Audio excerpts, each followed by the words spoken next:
എല്ലാ കേരള ബ്ലാസ്റ്റേഴ്സ് ആരാധകർക്കും നമ്മുടെ പുതിയൊരു വീഡിയോയിലോട്ട് വീണ്ടും സ്വാഗതം. ഇത് ബ്ലാസ്റ്റേഴ്സ് സോക്കർ. അങ്ങനെ കേരള ബ്ലാസ്റ്റേഴ്സിനും അതുപോലെ തന്നെ ഒഡീഷ എഫ്സിയുടെയും പ്ലേ ഓഫ് മത്സരങ്ങൾക്കായുള്ള ഇരു ടീമുകളുടെയും ലൈനപ്പ് ഇപ്പോൾ പുറത്തേക്ക് വന്നിട്ടുണ്ട്. കേരള ബ്ലാസ്റ്റേഴ്സ് വമ്പൻ മാറ്റങ്ങളോടുകൂടിയാണ് ഇന്നത്തെ മത്സരത്തിൽ ഇറങ്ങിയിരിക്കുന്നതെന്ന് തന്നെ നമുക്ക് ഈ ലൈനപ്പിൽ നിന്നും നമുക്ക് കാണാനായിട്ട് സാധിക്കുന്ന ഒരു കാര്യം കൂടിയാണ്. ആദ്യം തന്നെ കേരള ബ്ലാസ്റ്റേഴ്സിന്റെ സ്റ്റാർട്ടിംഗ് ഇലവൻ പരിശോധിക്കാം. കേരള ബ്ലാസ്റ്റേഴ്സിന്റെ ഗോൾ കീപ്പറായി ലാറാ ശർമ്മ തന്നെയാണ് തുടരുന്നത്. അതുപോലെ തന്നെ ഡിഫൻസിലേക്ക് എത്തുമ്പോൾ സന്ദീപ് സിംഗ് തിരികെ എത്തിയിട്ടുണ്ട്. അതുപോലെ തന്നെ ലെസ്കോവിച്ച്, മിലോസ്, അതുപോലെ തന്നെ റൈറ്റ് ബാക്കിൽ നിന്ന് കളിക്കുന്ന ഹോർമി ബാമാണ്.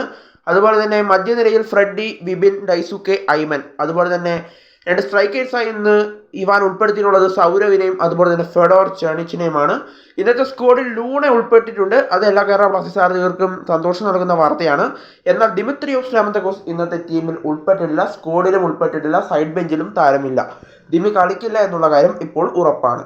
അടുത്ത ഒഡീഷയുടെ ലൈനപ്പ് ഒന്ന് നോക്കുകയാണെങ്കിൽ അവരുടെ ഗോൾ കീപ്പറായി അമരേന്ദർ സിംഗ്, അതുപോലെ തന്നെ അമയ് റാനഡെ, അതുപോലെ തന്നെ Carlos Delgado, Puitea, Ahmed Jahouh, Mourtada Fall, Jerry Mawihmingthanga, അതുപോലെ തന്നെ ജെറി ലാലിൻസുവാല, അതുപോലെ തന്നെ ഐസക് റാൾട്ടെ, റോയ് കൃഷ്ണ, അതുപോലെ തന്നെ പ്രിൻസ്റ്റൺ എന്നീ താരങ്ങളാണ് ഇപ്പോൾ ഉൾപ്പെട്ടിട്ടുള്ളത്. എന്ത് തന്നെയായാലും ഇത് കേരള ബ്ലാസ്റ്റേഴ്സിന് എന്തായാലും ഒരു നല്ലൊരു ലൈനപ്പ് തന്നെയാണ് ബ്ലാസ്റ്റേഴ്സ് ഇറക്കിയിട്ടുള്ളത്.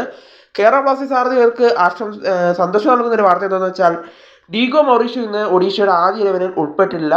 ഡേഞ്ചറസ് ആയ ഒരു താരമാണ് ഡീഗോ മൗറീഷ്യോ. അതുകൊണ്ട് തന്നെ ഡീഗോ മൗറീഷ്യോ ഇന്നത്തെ ആദ്യ ഇലവനിലൊന്നും ഉൾപ്പെട്ടിട്ടില്ല. അത് മുതലെടുത്തുകൊണ്ട് കേരള ബ്ലാസ്റ്റേഴ്സ് ആദ്യം തന്നെ ഗോൾ സ്കോർ ചെയ്യുകയാണെങ്കിൽ ബ്ലാസ്റ്റേഴ്സിന് നല്ലൊരു മെച്യൂരിറ്റി തന്നെയായിരിക്കും. എന്തായാലും റോയ് കൃഷ്ണ ആദ്യ ഇലവനിൽ ഉൾപ്പെട്ടിട്ടുണ്ട്. അത് ബ്ലാസ്റ്റേഴ്സ് ഒന്ന് ശ്രദ്ധിക്കുക തന്നെ വേണം. എന്തായാലും ബ്ലാസ്റ്റേഴ്സിന്റെ ഒഡീഷയുടെ ലൈനപ്പാണ് ഇപ്പോൾ പുറത്തേക്ക് വന്നിരിക്കുന്നത്.